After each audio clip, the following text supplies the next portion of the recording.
Students, welcome to our YouTube channel Knowledge and Classes. In today's video, we will learn about projectile motion. First of all, we need to know what is a projectile motion. Projectile motion कहते किसे हैं ये समझें. Projectile motion कोई भी एक ऐसा motion है जो कि ग्रेविटी की प्रेजेंस में हो और इस तरीके से हो कि ऑब्जेक्ट किसी हाइट पर हम फेंकें या हाइट से फेंकें और ग्रेविटी के प्रेजेंस में जो मोशन होता है ऐसे में वो प्रोजेक्टाइल मोशन होता है. और ये कुछ इस तरीके का होता है. देखिए यहाँ से ऑब्जेक्ट फेंका तो ऑब्वियसली बात है इस तरीके से. One thing need to keep in mind कि जब प्रोजेक्टाइल मोशन होता है उसके अंदर जो एंगल होगा यानी थीटा वो 90 डिग्री नहीं होना चाहिए. 90 डिग्री से कम या ज़्यादा पर हमें ऑब्जेक्ट को फेंकना है तभी प्रोजेक्टाइल मोशन होगा. क्योंकि 90 पे फेंक देंगे तो क्या होगा, सीधा जाएगा, सीधा वापस आ जाएगा. प्रोजेक्टाइल मोशन होगा ही. प्रोजेक्टाइल मोशन कुछ इस तरीके का होता है, ऊपर गया, ऊपर जाते जाते नीचे आ गए. ठीक है ना. अब इसमें ये एक्स एक्सिस है, ये वाई एक्सिस है. ठीक है, ये ओरिजिन. और इसको हम ऑब्जेक्ट को इस तरीके से फेंकेंगे, ठीक है ना, तो थ्रो करेंगे तो जो ये इसका हॉरिजॉन्टल कंपोनेंट हो जाएगा वो हो जाएगा यू कॉस थीटा. ठीक है ना. ये बेस होगा, ये हाइपोटेनस इस डायरेक्शन के अलॉन्ग हमने ये गया है, फेंका है इसको, तो यू कॉस थीटा हो गया है नहीं. और वर्टिकल कंपोनेंट हो गया इसका यू साइन थीटा. ये परपेंडिकुलर हो गया हाइपोटेनस साइन थीटा. ठीक है ना. सो माना कि किसी ऑब्जेक्ट को हमने वेलोसिटी यू से फेंका है ग्रेविटी के अंदर. ठीक है. तो जब ये ऑब्जेक्ट फेंकेंगे, हम थ्रो करेंगे, सो देखिए इस पर हर पॉइंट पर ग्रेविटी लगेगी. पहले यहाँ पर आया, फिर यहाँ आया, यहाँ आया, यहाँ आया, यहाँ पर इस पर ग्रेविटी लगेगी. तो ग्रेविटी जो लगेगी वो डाउनवर्ड्स लगेगी. इसको ऊपर फेंकेंगे तो ग्रेविटी से नीचे खींचेगी, तो ऑब्वियसली बात ग्रेविटी नीचे की तरफ लगेगी. यहाँ भी, यहाँ भी, यहाँ सब नीचे, तो माइनस जी ग्रेविटी लगेगी. ठीक है ना. और मैक्सिमम हाइट जो होगी इसकी कहाँ तक होगी, वो इस पॉइंट पर होगी सबसे ज़्यादा, तो इसको एच मान लिया हमने, मैक्सिमम हाइट. ठीक है ना. अब हम इसमें ये समझेंगे कि इसमें एक्सीलरेशन हो रहा है कि नहीं हो रहा है. तो एक बात ध्यान रखिए, जो भी प्रोजेक्टाइल मोशन होता है तो एक 2D मोशन होता है प्रोजेक्टाइल मोशन, 2 डायमेंशन. और जो 2 डायमेंशन मोशन होता है, जो एक्स के अलॉन्ग जो मोशन होगा तो उसमें स्पीड जो है कांस्टेंट रहेगी. ठीक है ना. क्योंकि ऑब्जेक्ट इस तरीके से फेंका है ना, तो एक्स के अलॉन्ग जो मोशन होगा उसमें स्पीड कांस्टेंट रहेगी. यानी एक्सीलरेशन कितना होगा एक्स के अलॉन्ग, 0. सो एक्स के अलॉन्ग जो एक्सीलरेशन होगा वो 0. ठीक है ना. और वाई के अलॉन्ग जो एक्सीलरेशन होगा वो कितना होगा, ग्रेविटी यानी माइनस जी. ये वाई के अलॉन्ग एक्सीलरेशन होगा. हमें इस वीडियो में कुछ डेरिवेशंस करनी है जिसके अंदर टी, एच और आर ये 3 चीज़ें होती. टी क्या होता है, टी होता है टाइम ऑफ फ्लाइट, यानी कि यहाँ से यहाँ तक आने में से कितनी देर लगी उसे हम टी बोलते हैं, टाइम ऑफ फ्लाइट. ठीक है ना. और एच क्या होता है, मैक्सिमम हाइट. मैक्सिमम हाइट तो इस पॉइंट पर होगी, तो ये जो डिस्टेंस है हाइट, इसको हम एच से डिनोट करते हैं, मैक्सिमम हाइट. और एक होता है रेंज. रेंज जो कहते हैं हॉरिजॉन्टल रेंज. हॉरिजॉन्टल रेंज यानी यहाँ से यहाँ तक ये डिस्टेंस है. इनिशियल पॉइंट से और फाइनल पॉइंट के बीच में जो डिस्टेंस होगा उसको हम रेंज बोलेंगे, हॉरिजॉन्टल रेंज. ठीक है ना. अब हम इसकी एक डेरिवेशन कर लेते हैं. जैसे कि आपने एक क्वेश्चन पढ़ी होगी, Newton's s is equals to U T plus half A T square. ठीक है ना. ये न्यूटन्स की इक्वेशन ऑफ मोशन है. इसमें एस डिस्प्लेसमेंट है, तो हम यहाँ पर डिस्प्लेसमेंट निकालेंगे कितना हुआ है वाई के अलॉन्ग. वो मोशन जो है ना वाई के एक्सिस में हुआ है. देखिए ऊपर जा करके ऊपर हुआ है. सो वाई के अलॉन्ग डिस्प्लेसमेंट कितना हुआ, देखिए यहाँ पर वाई की वैल्यू 0 है और यहाँ पर वाई की वैल्यू कितनी होगी, यहाँ पे 0 होगी. तो डिस्प्लेसमेंट कितना हो गया, यहाँ पर डिस्प्लेसमेंट हो गया 0. सो यहाँ पर हम वैल्यू पुट कर देंगे, एस वाई की जगह पर हो गया 0 because u motion y axis के अलॉन्ग है तो उसका कंपोनेंट वर्टिकल वाला लेंगे यू साइन थीटा. तो ये हो गया यू साइन थीटा. ठीक है ना. टाइम टी रहा प्लस हाफ एक्सीलरेशन कितना होगा वाई एक्सिस के along minus G. So minus G आ गया और T square as it is आ गया. ठीक है ना. अब ये माइनस जी इधर के प्लस का हो जाएगा तो ये हो गया 1/2 G T square equals you sine theta T. ठीक है ना. ये स्क्वायर से टी कैंसिल हो गया, सो टी की वैल्यू आ गई हमारे पास, ये 2 डिवाइड में 3 मल्टीप्लाई हो जाएगा 2u साइन थीटा अपॉन जी। इस टी को हम कैपिटल टी से रिप्लेस कर देंगे अब। सो टाइम आ गया हमारे पास प्रोजेक्टाइल मोशन में, t is equals to 2u sine theta upon G. Now we will do derivation of height, maximum height.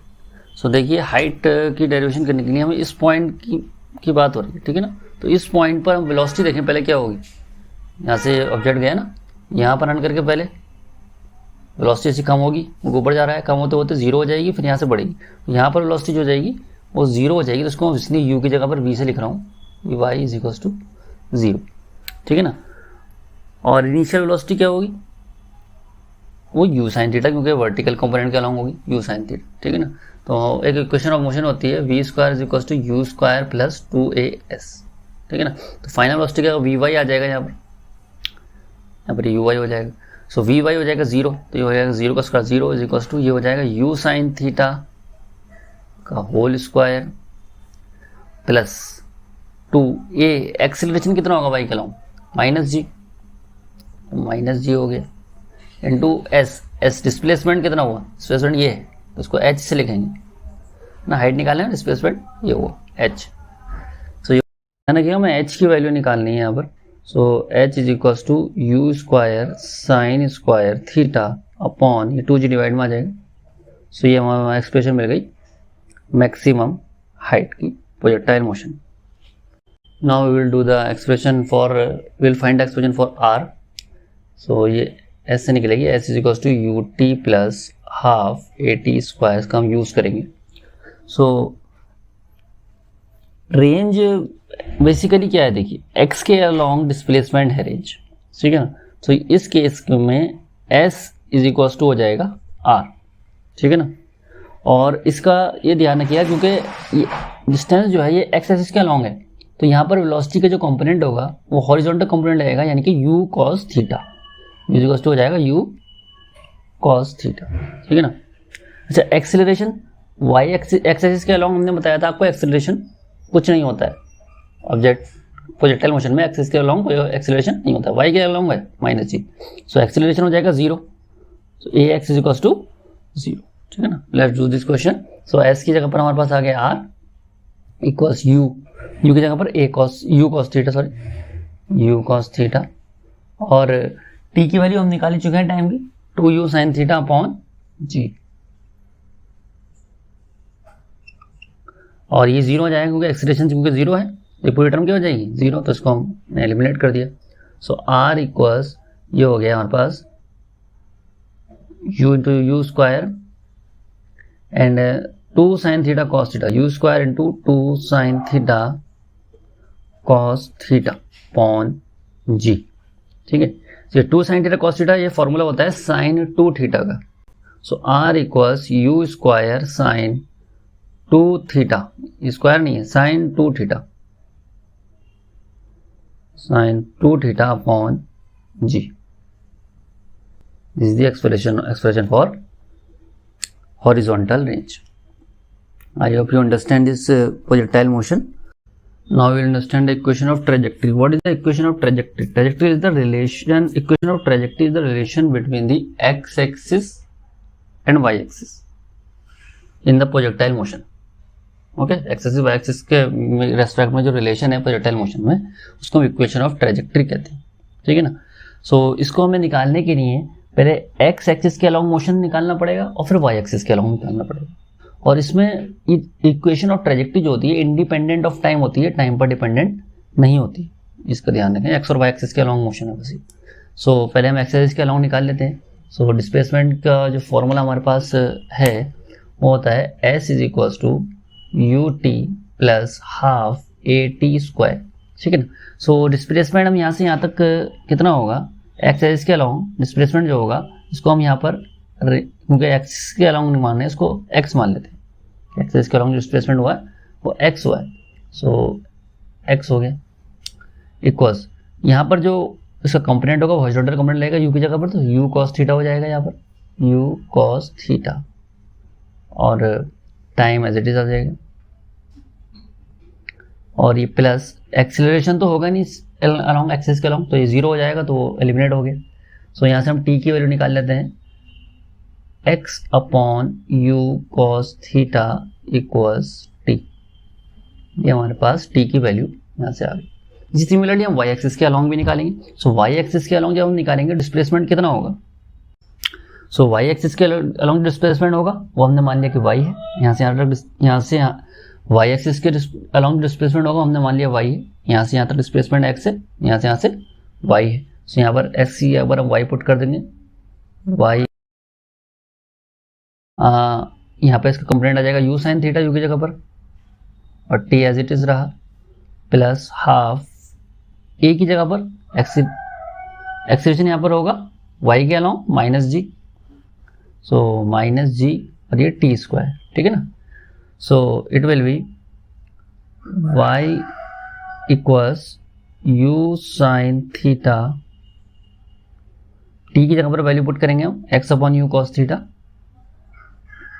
x upon you cos theta, mobile plus minus minus हो गया, माइनस 1/2 जी, ये हो जाएगा x upon you cos theta का whole square.